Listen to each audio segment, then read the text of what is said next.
Sa mga papi, for today's video, meron dumating na 4 na parcel from Shopee pero hindi muna natin yung pag-uusapan ngayon kasi dito ko excited na excited.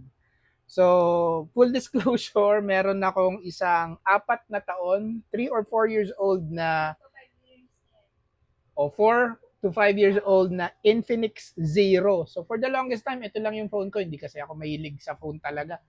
Kuripot ako eh. So, ang bili ko yata dito dati, Mama, magkano to?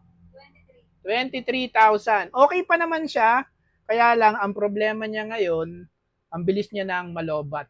So, siguro mga 4 hours lang or half a day, wala. Drain na siya. So, kailangan mong recharge. Tapos, pag ginagamit mo yung camera, pag nagzo-zoom ka or pag nagpapan ka, nagbabaybay, nanginginig siya and naririnig siya sa video. So, since ginagamit natin to for vlogging, nag-decide ako na baka it's about time na magpalit na tayo ng phone. So, ito yung phone na ipapalit natin. This is Samsung. Pero hindi ko pa ito nabubuksan, nabasa nga oh. Medyo natatakot ako. So, bubuksan natin, i-video natin. Sana walang damage kasi puta, babalik natin to pag may damage. Ay, naka-plastic naman pala siya. Throw your hands up if you with it, drop it.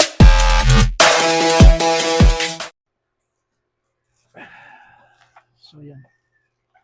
So, ang kinuha natin is Samsung S26 FE. Kasi, in my opinion, ito na yung pinaka budget-friendly na phone na magandang pang-vlog.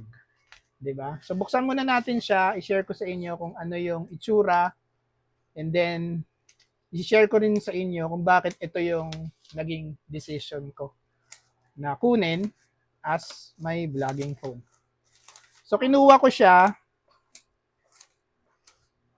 sa official Samsung store. Ayan. So, this is the Samsung Galaxy S25 FE. Sealed pa siya. Oh. Anong previous? Wala. Hindi nagpi-previous masyado ang Samsung. Kuripot ang Samsung. So, ayan, ang box niya. Maganda yung box, oh. Hindi siya, sobrang minimalist yung box. For those of you na, hindi pa nakikita tong Samsung FE. Tingnan natin, buksan natin. So, sealed pa siya. Meron arrow. Ito yata yung pupunitin mo. Dito rin sa ilalim. So, straight from the box. Walang walang rehearse. So, ayan. Wow. So, ito yung kinuha ko, yung navy na color. So, ayan yung itsura niya. Niisip ko kung jet black or navy eh. Pero, feeling ko, hindi pa ako nagkakaroon ng navy na phone. Navy blue na phone sa ito yung kinuha ko. Ano bang nakalagay dito? Charger niya. So, may panundot. Ito yung charger. Bibili ka ng ano tulad nito. Hindi. Ganun din pala sa Samsung. And then, single nano SIM card. Nakalagay dyan yung instruction papaano. Alam ko may eSIM na to eh. So, and then pantusok. Buksan natin. Alright mga papi, so 24 hours na na-set up na natin yung phone natin. Kaso, hindi ko pa syempre mabigay sa inyo yung full user review kasi hindi ko pa siya nagagamit. Pero so far, ox naman yung transition natin. Wala naman siyang problema, hindi naman siya naglalag. Pagka gumagamit tayo ng mga app, mabilis naman siya. Kaso, meron tayong mga ginagamit na app sa dati nating phone sa Infinix na hindi nagra-run dito. Perfect example is yung Pixel Lab na ginagamit natin panggawa ng thumbnail or thumbnail. So dito hindi natin magamit. So gagamit na lang tayo ng siguro alternate na application para gumawa ng mga thumbnail natin. Ang isa pang hassle dito, nasanay lang siguro ako dun sa mga low level or mid-market phone na binibili natin in the past. Kasi yung mga mid-market at saka entry level phones, may kasama ng adapter yun eh. Pero itong Samsung, hassle na hassle ako kasi wala pala siyang kasamang power adapter. So, kailangan mo siya bilhin separately. So, for me, medyo hassle yon. Pero ang ginagamit ko naman right now is yung adapter na lang natin ng Infinix kasi wala naman palang problema. Ito lang yung kasama. Wala yung pinakaulo. So, pero okay lang naman kasi okay naman daw yung Infinix pwedeng gamitin. Chinek natin sa internet and hindi naman masisira yung phone kung yung Infinix na power adapter ang gagamitin natin. Paano ba yung thought process natin? Bakit napili natin itong Samsung Galaxy S25 FE na ipalit dun sa Infinix Zero Ultra natin? So, gaya ng nakararami, siyempre, ang unang-unang kinonsult natin is si ChatGPT. So, ito yung prompt ko kay ChatGPT. What's the best Android phone for vlogging under 40K and is readily available in the Philippine market? Why is it considered the best value for money? So, yun yung tanong ko kay ChatGPT. And then, nag-return si ChatGPT ng 4 na phone recommendation. So, yung unang-unang recommendation niya is yung Samsung Galaxy S24 FE, which is the best overall. Nag-suggest din siya ng Xiaomi 14T Pro, best camera hardware. Honor 400 Pro. And then yung pang-apat na recommendation is Vivo V40 Pro or V50 Pro kung available. So, nag-agree ba kayo sa recommendation ni ChatGPT? Hindi kasi ako phone expert eh. So, comment nyo na lang kung nag-agree kayo.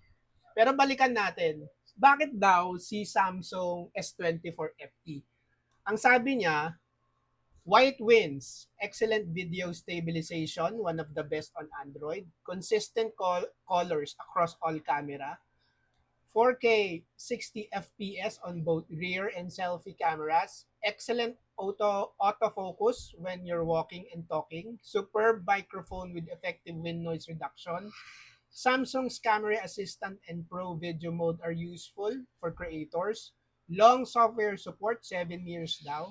And then IP68 water resistant at saka excellent battery life. This is probably the closest Android experience to the just press record reliability people associate with iPhones. You don't have to fight the camera. So sabi niya, perfect daw tong S24 FE if you're doing YouTube, TikTok, reviews, travel vlogs, at saka running videos. Tapos, typical Philippine pricing is around 32 to 38,000 daw. So, yon ang dahilan kung bakit best value raw si S24 FE sa lahat ng nirecommend niya.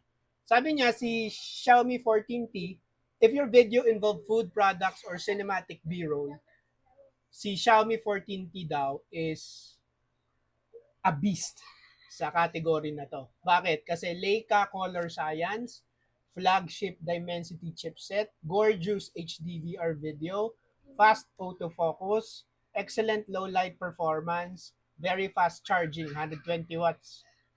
Pero, yung stabilization is slightly behind Samsung. Color consistency between lenses isn't quite as polished. Tapos, ang price range niya is around 34 to 39. Yung Honor Pro, surprise contender daw to. 200 MP main sensor, Snapdragon flagship processor, good stabilization, excellent selfie camera, strong battery life. Yung Vivo naman, ang strengths niya, excellent portrait video, Zeiss color tuning, fantastic front camera, beautiful skin tone. So many vloggers actually prefer Vivo colors over Samsung, sabi ni ChatGPT. And then bukod sa explanation, tinable niya rin and then nirank niya yung mga phone na kasama dun sa list niya. Si Samsung Galaxy S24 FE, ang rating niya 9.8. Xiaomi 14T 9.5, Honor 400 9.3, tapos si Vivo 9.2. Tapos, siningit niya si Poco F6 Pro, pero wala siyang recommendation sa taas and explanation eh. 8.8. And then, binakapan niya pa or ginastify niya pa kung bakit si FE ang pinipili niya para sa akin. Sabi niya, a lot of Android phones have amazing camera hardware. Pero very few have excellent video processing. So marami raw phone na ang ganda ng hardware, pero pagdating sa video processing, si Samsung ang one of the best. So if it's about autofocus, stabilization, exposure transition, skin tones, microphone quality, HDR, lens switching, color consistency, Samsung gets all of those right. So tama raw si Samsung dun sa mga aspect na yun. So that's why many YouTubers use Samsung phone as their Android benchmark. So sa point na to, medyo nabubudol na ako ni ChatGPT na kunin ko na yung Samsung S24. Pero alam ko kasi meron pang S25. So tinanong ko si YouTube ngayon, or hindi si YouTube but si ChatGPT. Tinanong ko siya, what's the difference between Samsung Galaxy S24 FE and S25 FE? Which is better? So nag-return siya sa akin. So tinabulate niya rin ulit yung pound for pound comparison ni 24 FE versus ni 25 FE. So ito yon. Sa processor, ang winner si S25, Exynos 2400E, Exynos 2400. Sa RAM, 8GB versus 12GB. Pero ang alam ko, ang nakuha ko is 8GB lang eh. Tapos yung battery, 4,700 mAh versus 4,900 mAh. So nanalo na naman si S25. Sa wired charging, 25 watts si S24, 45 watts si 25. So panalo si 25. Front camera, nag-upgrade rin from 10 to 12 MP. Yung rear camera, pareha lang. Yung display, parehas lang. Yung weight, gumaan si S25 FE from 213 grams, nag 190 grams si 25. Sa software support, even longer kasi 7 years. So panalo na naman si S25. So that's the reason kaya ito ang pinili ko. So just to validate, hindi lang si ChatGPT yung source ng information ko. Nag-check rin ako sa YouTube yung mga tech vlogger, sila Pinoy vlogger, sila Sulit, and wala akong nakitang major negative comment nila rito sa S25 FE nung ni-review nila. So, yun. Kaya ito ang pinili ko. Samsung S25 FE. So final thoughts natin, minsan hindi mo naman kailangan bilhin ang pinakamahal para makuha mo yung pinakamahusay. Kailangan mo lang bilhin yung bagay at sakto dun sa pangangailangan mo.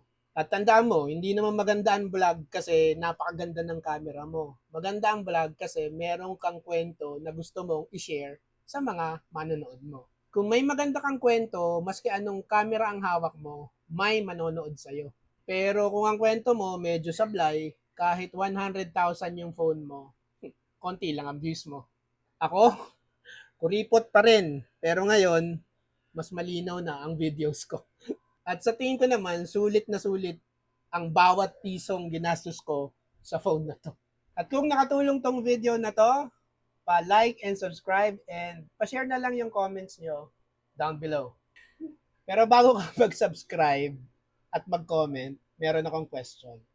Ano ang pinaka-kuripot purchase mo na hanggang ngayon, hindi mo pinagsisisihan? Yun lang. Till the next video. Peace!